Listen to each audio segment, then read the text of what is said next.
Welcome, beautiful Paris Saint-Germain family. In today's video, we'll be taking a look at the upcoming big clash between Paris Saint-Germain and Liverpool tactically.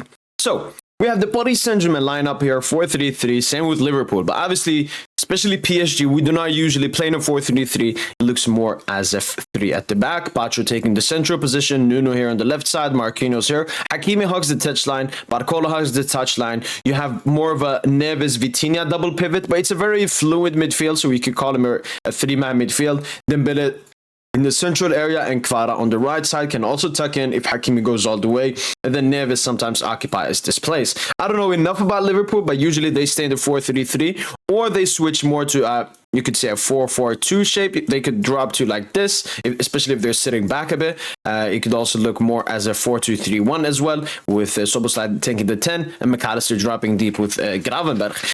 First, we're going to look at when Paris Saint-Germain presses Liverpool, how it's going to be player-wise. Dembele usually holds the central role between the two centre-backs. He will try to hold the two centre-backs. Kvaratskhelia can be in this inside role. Hakimi goes there.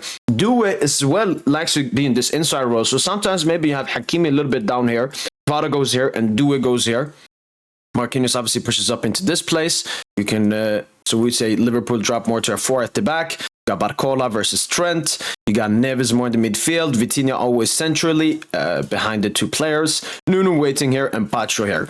So when Paris Saint-Germain are pressing, you can see it's a lot of overload here on the right side. So when we press or we're pushing Liverpool back, this for me will be the danger era. Barcola, as I said, it's more directness. So for example, Nuno has the ball. He can try to put one. He likes to put one between the centre-back and the full-back to Barcola, or even Neves can try to find Barcola in the space. But it will be an overload here on the right-hand side, as you can see.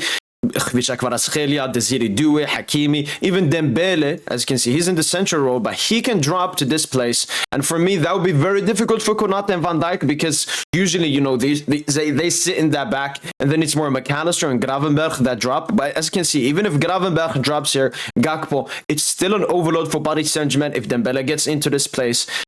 So for me, Liverpool, it would be a bit difficult for them because they usually defend from central areas. They have that block centrally. Diaz, Gakpo at the top. You have Gravenberch and McAllister and Szoboszlai. So it's very central defending. Gakpo, we say, goes on the wing. It's very central defending. Salah doesn't defend really that much. He mostly stays here, ready for a counterattack for Liverpool.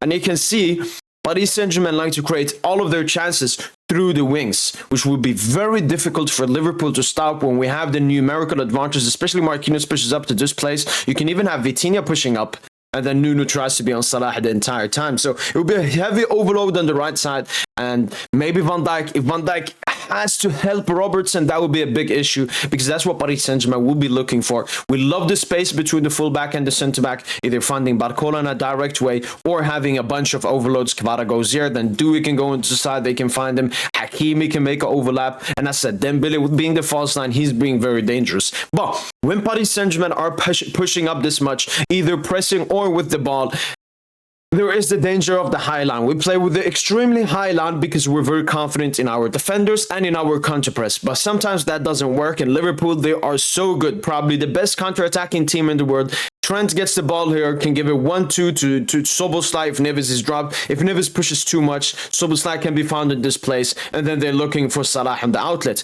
The good thing for Paris Saint-Germain is Nuno, one of the best recoveries in the world, but obviously you do not want Salah in a 1v1 situation like this. So I'm thinking more either Pacho helps, Barcola drops to help, or Neves. I talked about this in my video about how to stop Mohamed Salah, and for me, when it comes to Mohamed Salah, it will be João Neves, Nuno Mendes, and Bradley Barcola.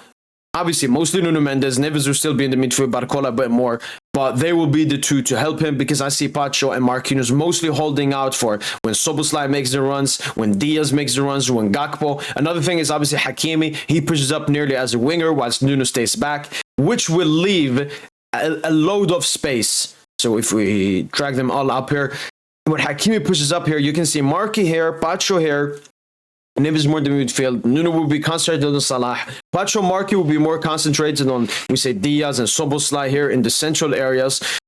Marquinhos will still try to occupy the place when Hakimi is pushed up, but if Gakpo or even Diaz, especially if Liverpool play with these two left wingers one more as a false nine, it will be very dangerous when Hakimi is pushing up too much. Gakpo and Diaz can find this place. Marquinhos is not the quickest, not the best defender in space, so that would be very dangerous. Thankfully, we have Pacho, who, because Liverpool are playing without a striker, he usually is marking the target man, such like a Rudiger on Haaland. Pacho will have to help Marquinhos a lot on this right-hand side. Midfield-wise, if we do play Due, he's a bit more offensive, so it will be even less help. So I'm expecting maybe Vitinha to go out and help a bit more. Then we'll take a look when Liverpool presses Paris Saint-Germain. Liverpool are also one of the best pressing teams in the world.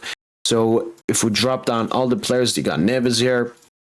On the left side, Due, Hakimi, Dembele, Kvaratskhelia. We like to hold out on the width, make the pitch as big as possible when we're moving out of the press. You got Vitinha more as a double pivot, and then do it here. And then Dembouz, with him being the free man, he can drop to all the areas. Salah presses here, Gakpo presses here, Szoboszlai and Diaz go onto the centre-backs, and you have the midfielders behind our midfielders, trying to make it as difficult as possible.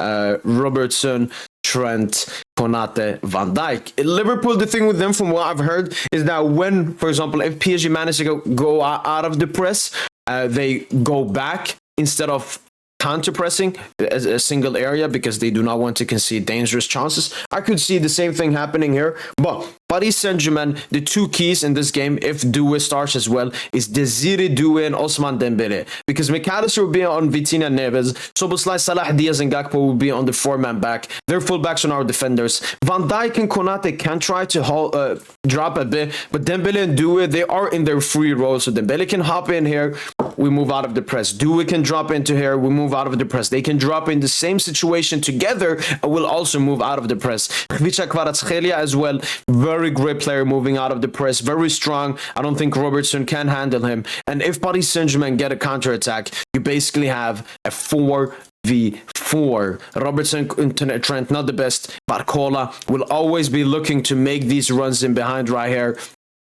which will be very dangerous. Kvaratskhelia is more of a playmaker, so if Kvara receives the ball in this area or Desire Due, Dembele will always look to make this front run. And that's why I believe, especially at the game at the Parc, Liverpool will not be wanting to be in a situation like this. It's very dangerous, especially against a team like Paris Saint-Germain, who are so dangerous from the counter-attack. And these are pretty much the only like tactical stuff I can see from this game. The weaknesses, the strengths of both teams. I see Liverpool sitting back a bit more in this game. Paris Saint-Germain obviously loves to dominate possession. They will probably do that this game, especially in the first game at the Parc. So we will probably see more of Liverpool defending, Paris Saint-Germain trying to unlock that low block, but also Liverpool being extremely dangerous from the counter-attack. Szoboszlai, Diaz, Gakpo, Trent, Robertson, Van Dijk and Konate with their passes, McAllister as well, Gravenberch with his ball carrying. So it's going to be a very interesting game. If you have any tactical thing you think I've missed from this tactical analysis, let me know in the comments down below. That's been it from boy PSG, and as usual, allez Paris.